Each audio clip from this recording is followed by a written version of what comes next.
నమస్తే, welcome to స్వతంత్ర news. నేను రవి. ఈరోజు న్యూస్ కేఫ్లో వివిధ దినపత్రికల్లో ప్రచురితమైనటువంటి ప్రధానాంశాలపై విశ్లేషణ చూద్దాం. ముందుగా సాక్షి దినపత్రికలో ప్రచురితమైన ప్రధానాంశాలను చూద్దాం. ఇక దద్దరిల్లిన దండకారణ్యం, ఛత్తీస్గఢ్ ఒడిశా సరిహద్దులో భారీ ఎన్కౌంటర్, 16 మంది మావోయిస్టుల మృతుల్లో కేంద్ర కమిటీ సభ్యుడు చలపతి కీలక నేతలు ఉన్నట్లు సమాచారం. ఇక సోమవారం ఉదయం మొదలైన ఎన్కౌంటర్ దశల వారీగా ఎదురుకాల్పులు. తొలి రోజున 2, రెండో రోజున 14 మంది మృతదేహాలు లభ్యం. ఇంకా కొనసాగుతున్న కూంబింగు. 25 నుంచి 30 వరకు మావోయిస్టులు మృతి చెంది ఉండవచ్చుననే అంచనాలు ఉన్నట్లు తెలుస్తోంది.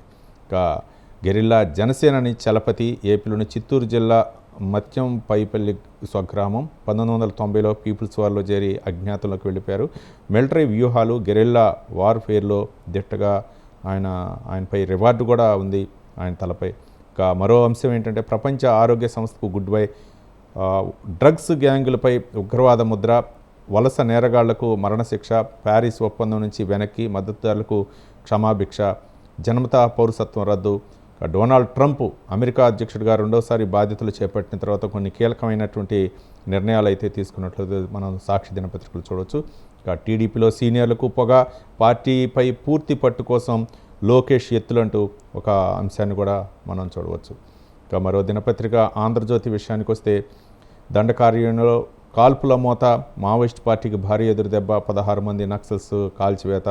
ఇక అలిపిరి దాడి సూత్రధారి చలపతి అంటూ ఒక కథనాన్ని కూడా మనం చూడవచ్చు. ఇక ఉత్తర్వుల్లో ఉప్పెన, అమెరికాలో జనమత పౌరసత్వంపై వేటు, ఏపీకి రండి, దిగ్గజ సంస్థలకు చంద్రబాబు ఆహ్వానం, పెట్టుబడులే లక్ష్యంగా దావోస్లో వరుస భేటీలు. ఇక పెట్టుబడులే లక్ష్యంగా ఏపీ సీఎం బృందం అయితే మాత్రం దావోస్లో పర్యటిస్తుంది. పలు సంస్థల సీఈఓలు అలాగే సంస్థ అధిపతులకు అయితే మాత్రం అక్కడ చర్చా కార్యక్రమాలు నిర్వహిస్తున్నారు. ఏపీలో పెట్టుబడులకు అయితే మాత్రం ఒక ఉన్నటువంటి అవకాశాలను అయితే మాత్రం ఏపీ సీఎం వాళ్ళు చెప్పాము. ఇంకా అదే విధేయత, 674 కిసాన్ డ్రోన్లు వైసీపీ వాళ్ళకే అంటూ ఒక ఆసక్తికరమైన కథనాన్ని చూడవచ్చు. ఇక ఆర్టీసీకి పండగే, 20వ తేదీ రికార్డు స్థాయిలో 23 కోట్ల ఆర్జన, ఇందులో ప్రత్యేక బస్సుల ఆదాయం 21 కోట్లు అంటూ ఒక కథనాన్ని కూడా మనం చూడవచ్చు. మరో దినపత్రిక ఈనాడు దినపత్రిక విషయానికి వస్తే ఆంధ్రప్రదేశ్ విషయానికి, మా రాష్ట్రం పెట్టుబడుల నేస్తాం, green energy, green hydrogen global హబ్గా ఏపీని తీర్చిదిద్దుతాం, పునరుత్పాదక రంగంలో పెట్టుబడులకు రాష్ట్రం అనుకూలం, స్పీడ్ ఆఫ్ డూయింగ్ బిజినెస్ విధానంలో అనుమతులు. దావోస్లో సిఐ సమావేశంలో ఏపీ సీఎం చంద్రబాబు మాట్లాడినట్టు వ్యాఖ్యలను కూడా చూడవచ్చు. ఇక పారిస్ ఒప్పందం, డబ్ల్యూహెచ్ఓలకు ట్రంప్ రామ్ అంటూ ఒక అమెరికా అధ్యక్షుడు డొనాల్డ్ ట్రంప్ తీసుకున్నటువంటి నిర్ణయాన్ని ప్రధాన అంశంగా మనం చూడవచ్చు. ఛత్తీస్గఢ్ ఒడిశా సరిహద్దులో భారీ ఎన్కౌంటర్, మావోయిస్టు అగ్రనేత చలపతి మృతి, ఇరు వర్గాల మధ్య భీకర కాల్పులు, 24 మంది మావోయిస్టుల మృతి, 15 మృతదేహాలు స్వాధీనం అంటూ ఒక అంశాన్ని కూడా మనం చూడవచ్చు.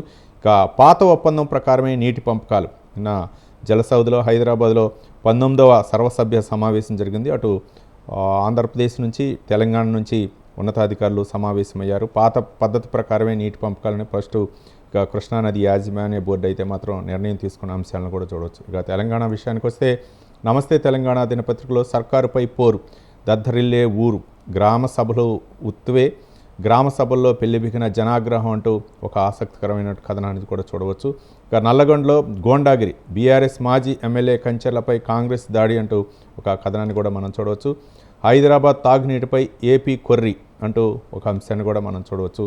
14 మంది నక్సల్స్ మృతి, ఛత్తీస్గఢ్ ఒడిశా సరిహద్దులో భీకర ఎన్కౌంటర్ అనే అంశాన్ని కూడా మనం చూడవచ్చు. గులాబీ జెండా చూస్తేనే వణుకుతున్నారు, కోమటిరెడ్డి సోయలేని ఆదేశాలతోనే అరెస్టులు, కాంగ్రెస్ దాడిపై మండిపడ్డ మాజీ మంత్రి జగదీష్ రెడ్డి అంటూ ఒక కథనాన్ని కూడా మనం చూడవచ్చు. ఇంకా మరో దినపత్రిక ఆంధ్రజ్యోతి విషయానికి వస్తే ఛత్తీస్గఢ్ ఒడిశా సరిహద్దులో 16 మంది మావోయిస్టులు కాల్చివేత, మృతులు 27 అని కూడా ప్రచారం. వీరిలో కేంద్ర కమిటీ సభ్యుడు చలపతి ఉన్నట్లు మనం చూడవచ్చు. ఇక అమెరికాలో జన్మతా పౌరసత్వంపై వేటు, ఉత్తర్వుల ఉప్పెన, అమెరికాలో లక్షలాది భారతీయుల ఆశలపై నీళ్లు అంటూ డొనాల్డ్ ట్రంప్ తీసుకున్నటువంటి నిర్ణయాలని కూడా మనం చూడవచ్చు. యూనిలివర్తో బోణి, పామాయిల్ ఫ్యాక్టరీ, రిఫైనింగ్ పరిశ్రమ విస్తరణ, కొత్తగా సీసా మూతల యూనిట్ ఏర్పాటుకు సిద్ధం, దావోస్ సదస్సులో రాష్ట్ర ప్రభుత్వ తొలి ఒప్పందం, కామారెడ్డిలో స్థలం ఇవ్వనున్న సీఎం, మెగా 15,000 కోట్ల రూపాయల పెట్టుబడులు, 3 ఒప్పందాలంటూ ఒక దావోస్ పర్యటనకు సంబంధించినటువంటి అంశాన్ని కూడా మనం చూడవచ్చు. మరో దినపత్రిక ఈనాడు తెలంగాణ విషయానికి వస్తే మెగా భారీ పెట్టుబడి, 15,000 కోట్లతో వివిధ ప్రాజెక్టులు నెలకొల్పేందుకు దావోస్ వేదికగా అంగీకారం. 500 కోట్లతో రాకెట్ తయారీ పరిశ్రమ ఏర్పాటుకు స్కరూట్ ఒప్పందం. Palm oil factory, bottle cap unit ఏర్పాటుకు ముందుకొచ్చిన యూనిలివర్. దావోస్లో పలువురు పారిశ్రామికవేత్తలతో తెలంగాణ సీఎం రేవంత్ రెడ్డి బృందం భేటీ అయినటువంటి అంశాలను కూడా చూడవచ్చు. ఇక జనంతా వచ్చే పౌరసత్వం రద్దు అంశాన్ని మనం చూడవచ్చు. డొనాల్డ్ ట్రంప్ తీసుకున్న నిర్ణయాల్ని. హైదరాబాద్లో ఐటీ సోదాల కలకలం. టీజీఎఫ్డీసీ చైర్మన్ దిల్రాజ్ సంస్థలో మైత్రి మూవ్ మేకర్స్ నిర్వాహకుల ఇళ్లలోనూ తనిఖీలంటూ ఒక ఆసక్తికరమైనటువంటి కథనాన్ని మనం చూడవచ్చు. ఇక ప్రభుత్వంపైనే కాళేశ్వరం భారం. కార్పొరేషన్కు ఆదాయం లేకపోవటమే కారణం. ఈ ఆర్థిక సంవత్సరంలో వడ్డీగా 6,519 కోట్ల రూపాయలు, అసలు కింద 7,382 కోట్ల రూపాయల చెల్లింపు.